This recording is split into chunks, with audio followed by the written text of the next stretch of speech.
Bismillahirrahmanirrahim. Assalamualaikum warahmatullahi wabarakatuh. Kita lanjutkan pembahasan Fihi Ma Fihi bagian 46 halaman 277 sampai halaman 286. Baik, langsung saja. Bismillah. Wirid para pencari dan pengembara Tuhan tampak pada kesibukan mereka dalam berusaha dan beribadah. Mereka menyalurkan seluruh waktu yang mereka miliki untuk satu amalan dan waktu khusus. Seolah-olah mereka memiliki seorang pembimbing yang secara teratur mengajak mereka melakukan suatu amalan tertentu. Misalnya, ketika seorang bangun dari tidurnya di pagi hari, waktunya ia penuhi dengan ibadah dan bertafakur karena pada saat itu jiwa mereka masih tenang dan jernih. Jadi, semua orang pada saat itu bisa melakukan ibadah yang sesuai untuknya dan memasuki ruang jiwanya yang mulia. Baik, kita bahas dari berbagai macam poin yang ada pada halaman ini. Yang pertama adalah wirid para pencari dan pengembara Tuhan tampak pada kesibukan mereka dalam berusaha dan beribadah. Jadi, ada yang disebut dengan wirid, ada yang disebut dengan zikir. Apa bedanya? Kalau zikir itu asal kata dari dzakaro, artinya mengingat. Kalau berzikir sebenarnya itu bukan menyebutkan sebuah kalimat berulang-ulang. Berzikir itu maksudnya adalah kita mampu untuk mengingat Allah Subhanahu wa Ta'ala dan kekasihnya. Jadi yang disebut dengan berzikir itu sebenarnya adalah kita mengingat. Kalau wirid itu adalah sebuah kalimat yang kita baca berulang-ulang. Tapi di sini wiridnya para pencari dan pengembara Tuhan atau disebut dengan salik. Salik adalah orang yang melakukan sebuah perjalanan untuk bisa bertemu dengan Tuhan dan kekasihnya. Jadi wiridnya para salik itu bukan dengan mengucapkan berulang-ulang sebuah kalimat, tapi wiridnya para salik adalah dengan kesibukan dan amal ibadah yang mereka lakukan terus-menerus. Jadi bukan wirid bil lisan, tapi wirid bil amal. Mereka menyalurkan seluruh waktu yang mereka miliki untuk satu amalan dan waktu khusus. Artinya, jadi wiridnya mereka itu, beliau-beliaunya itu sudah bukan dengan lisan, dengan menyebutkan satu kalimat tertentu terus-menerus, tapi lisannya diam, hanya waktu dan gerak tubuhnya itu yang senantiasa digunakan buat amal ibadah. Baik itu amal ibadah yang berkaitan tentang hubungan dia dengan Allah Ta'ala, walaupun amal ibadah yang berkaitan dengan hubungan dia dengan sosialnya, artinya dengan sesama manusia. Di sini dijelaskan bahwa amal terpenting atau amal yang paling utama adalah amal muamalah, yakni bagaimana manusia itu berakhlak kepada sesamanya. Biasanya para salik yang tinggi derajatnya itu waktunya habis digunakan untuk membantu sesamanya.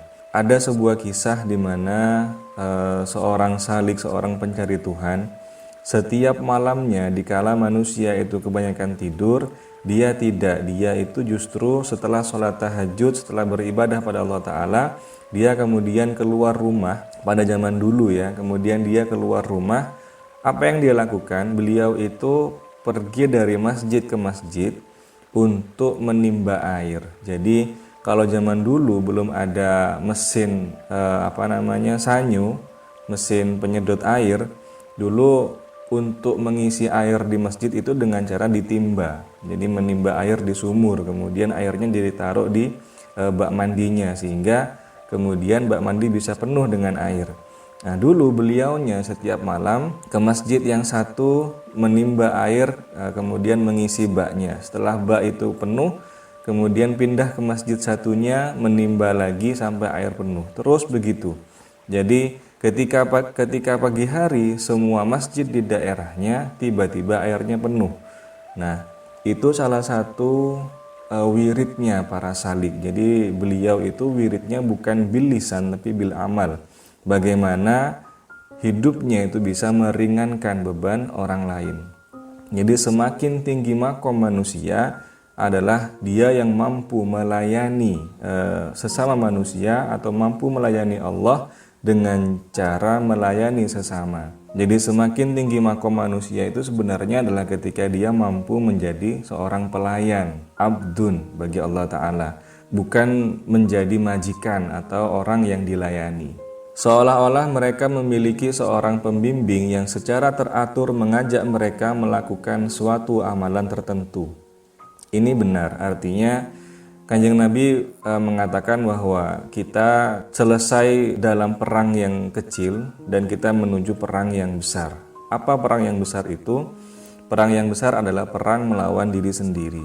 Nah, ternyata ketika kita menang dalam perang melawan diri sendiri itu, maka musuh kita atau diri itu kemudian menjadi teman kita. Ya, artinya dalam diri kita kemudian dia itu memberikan sebuah arahan amaliyah apa yang harus kita lakukan selanjutnya demi Allah dan demi kekasihnya.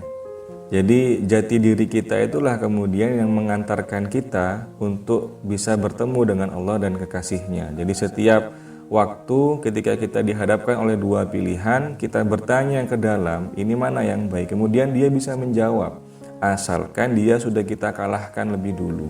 Tapi kalau dia atau jati diri kita belum kita kalahkan, maka dia akan senantiasa membisikkan kita untuk mengambil jalan yang berlawanan dengan jalan ilahi.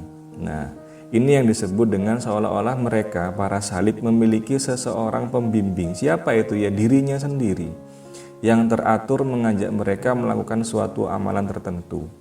Misalnya ketika seorang bangun dari tidurnya di pagi hari, waktunya ia penuhi dengan ibadah dan bertafakur karena pada saat itu jiwa mereka masih tenang dan jernih.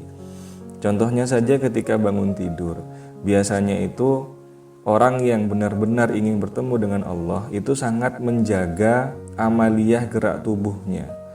Jadi takut salah gerak. Takut gerak yang dia perbuat bukan membuat dia mendekat pada Allah Ta'ala, tapi membuat dia justru semakin menjauh pada Allah Ta'ala. Itulah kenapa mereka sangat berhati-hati, sehingga mau gerak sedikit mereka bertanya ke dalam, aku harus berbuat apa setelah ini? Setiap momen, setiap waktu. Misalkan baru bangun tidur, aku harus berbuat apa? Kemudian yang di dalam menjawab ibadah, sholat, kemudian tafakur. Karena berpikir satu kali sama dengan ganjarannya lebih baik daripada ibadah di waktu yang lama. Jadi semua orang pada saat itu bisa melakukan ibadah yang sesuai untuknya dan memasuki ruang jiwanya yang mulia. Artinya dengan tafakur ini, dengan berdiam diri, kalau bahasa modernnya itu meditasi, semedi, bertahanus, bertafakur ya, kita berusaha untuk berpikir tentang penciptaan langit dan bumi, termasuk berpikir tentang ayat-ayat Quran yang terletak dalam tubuh kita. Kemudian Allah akan mengizinkan kita untuk masuk dalam ruang jiwa kita sendiri. Nah, perlahan-lahan. Jadi dengan demikian, dengan tafakur itu kita bisa melihat atau mengevaluasi diri. Apa yang sebenarnya membuat saya ini semakin jauh dari Tuhan, apa yang membuat saya ini semakin dekat dengan Tuhan, semua akan terlihat. Nah, itu semua, amaliyah itu semua merupakan wiridnya para salik atau wiridnya para pencari Tuhan, bukan bil lisan tapi bil amal, dengan perbuatan. Lembar berikutnya halaman 286. Allah berfirman, Bismillahirrahmanirrahim, wa anna ila rabbikal muntaha, dan bahwasanya kepada Tuhanmu lah kesudahan segala sesuatu. Surat An-Najm ayat 42. Artinya puncak dari kecintaanmu pada sesuatu selain dirinya, mencari sesuatu selainnya akan tetap berakhir pada Allah. Jadi cintailah Allah demi Dia semata. Jadi ini merupakan konsep inna lillahi, semuanya dari Allah, wa inna ilaihi raji'un, maka semuanya akan pada akhirnya kembali padanya. Setiap detail, setiap satu makhluk, semuanya itu pada akhirnya akan kembali pada Allah Ta'ala. Jadi di sini Rumi menyarankan bahwa kita sebaiknya cinta pada Allah saja, bukan cinta pada semuanya, karena semuanya pada akhirnya akan kembali kepadanya. Kalau saya menggambarkan ilustrasi seperti ini, jadi misalkan ini manusia, Ketika manusia itu di dunianya sibuk ya, jadi tenaganya dia habiskan untuk mencari harta atau mencari isi dari alam semesta ini. Misalkan tenaganya habis untuk digunakan mencari rumah, tenaganya habis digunakan untuk mencari mobil, mencari harta, uang, mencari bagaimana caranya punya anak, karena anak ini termasuk keindahan dunia. Jadi segala cara digunakan, waktunya habis untuk berpikir bagaimana bisa punya ini semua. Padahal mereka semua, makhluk semua ini pada akhirnya akan kembali pada Allah Ta'ala. Artinya apa? 63 tahun hidup kita habis digunakan untuk mencari alam dan seisinya. Sedangkan ketika sudah habis, ketika sudah sampai pada waktunya, di mana kita pun nanti akan kembali pada Allah Ta'ala, maka kita akan kembali padanya dalam kondisi kita mencintai harta atau mencintai dunia. Sehingga pada saat kita kembali padanya, semua yang kita cari sirna dan tinggal kita dengan kekosongan kita dan kehampaan kita dalam mencintai Allah Ta'ala. Jadi kita kembali pada Allah itu dengan hampa, dengan tangan kosong. Karena apa? Karena semuanya kembali padanya. Di tangan kita tidak ada apapun. Itulah merupakan kerugian yang amat besar. Beda ceritanya dengan ini. Jadi kalau kita sejak awal sudah yang kita cari adalah Allah Ta'ala, artinya kita berusaha untuk mendekat kepadanya, kita mendekatkan sifat kita pada sifatnya Allah, kita mendekatkan pikiran kita pada Allah Ta'ala, kita mendekatkan hati kita, semua jati diri kita pada Allah Ta'ala, maka semua harta ini yang pada akhirnya akan kembali pada Allah ini malah mengejar kita. Kenapa kok ini mengejar kita? Karena posisi kita sudah dekat dengan Dia.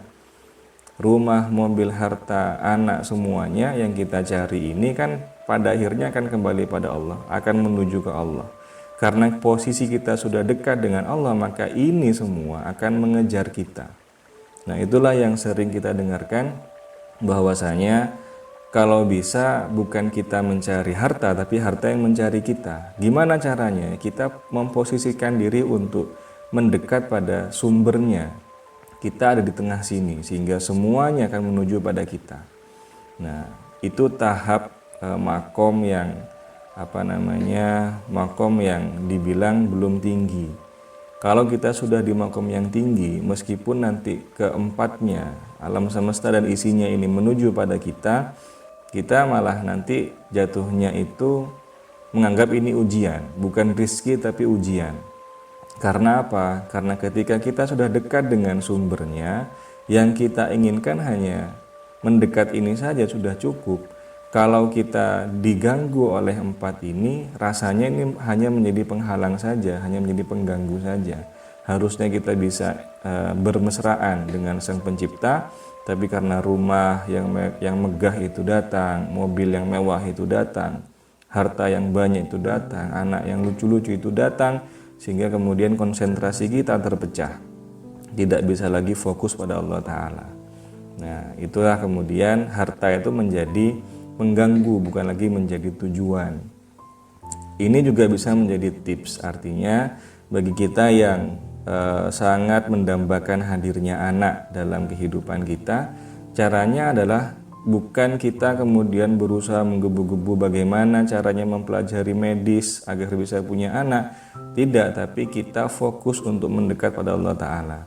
Kita menyamakan sifat, berusaha untuk menyamakan sifat atau mendekatkan sifat kita dengan sifat Allah Ta'ala. Allah itu Maha Rahman, Maha Pengasih, maka kita jadilah orang yang Maha Pengasih.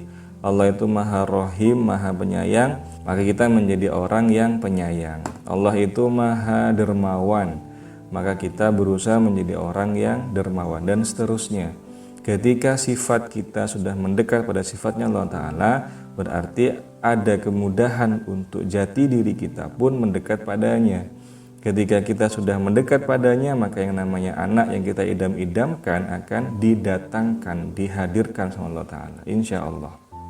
Jadi memang tahap pertama untuk bisa dekat pada Allah itu pintunya satu, yakni taubat. Artinya kita berhenti atau mengakui. Jadi tobat itu unsurnya ada 4. Pertama mengakui, kemudian memohon ampun, kemudian menyesali, terakhir tidak mengulangi lagi. Nah itulah ketika kita sudah bertaubat, maka kita satu langkah untuk bisa dekat pada Allah Ta'ala, dan semua alam semesta beserta isinya akan mendekat pada kita. Demikianlah penjelasan kali ini, semoga bisa menambah kemesraan kita pada Sang Pencipta dan kekasihnya. Saya akhiri. Assalamualaikum warahmatullahi wabarakatuh.